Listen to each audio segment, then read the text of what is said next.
आज के वीडियो में क्लास 12 मानव विकास के अंतर्गत ऑस्ट्रेलोपिथेकस अर्थात प्रथम कपि मानव को चित्र सहित समझाएंगे। तो चलिए शुरू करते हैं।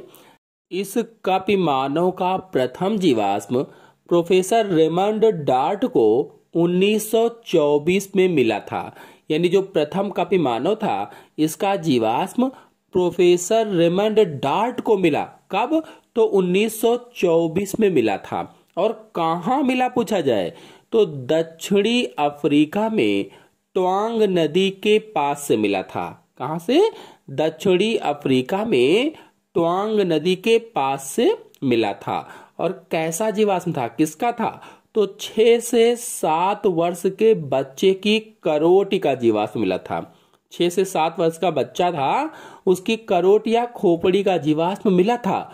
चूंकि यह ट्वांग नदी के पास मिला इसीलिए इसे ट्वांग बेबी कहते हैं। ट्वांग नदी के पास मिलने की वजह से इसे ट्वांग बेबी कहा जाता है। ऑस्ट्रेलोपिथेकस छोटे आकार के 4 फुट लंबे भारी शरीर के कपि मानव थे।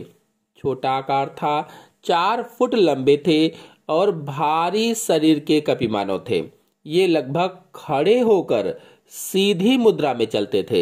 यानी पश्चपादों के द्वारा खड़े हो जाते थे और सीधी मुद्रा में सीधे होकर चलते थे, चारों पादों से नहीं चलते थे। इनके कशेरुक दंड में एक स्पष्ट कटि आधान था, लंबर कर्व था। जो कशेरुक दंड था, वर्टिब्रल कॉलम था, उसमें एक स्पष्ट कटि आधान था।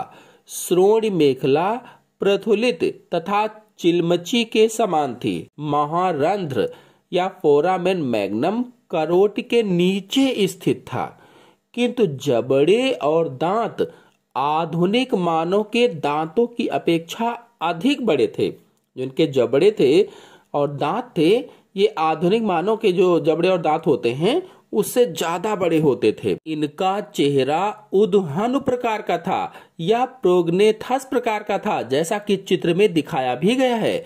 भौहों के उभार नेत्रों के ऊपर निकले हुए थे। जो भौहों के उभार हैं वो नेत्रों के ऊपर निकले हुए रहते थे। और ठोड़ी नहीं थी, इनकी ठोड़ी नहीं थी। तथा मस्तिष्क का आयतन 450 से 600 सीसी का था।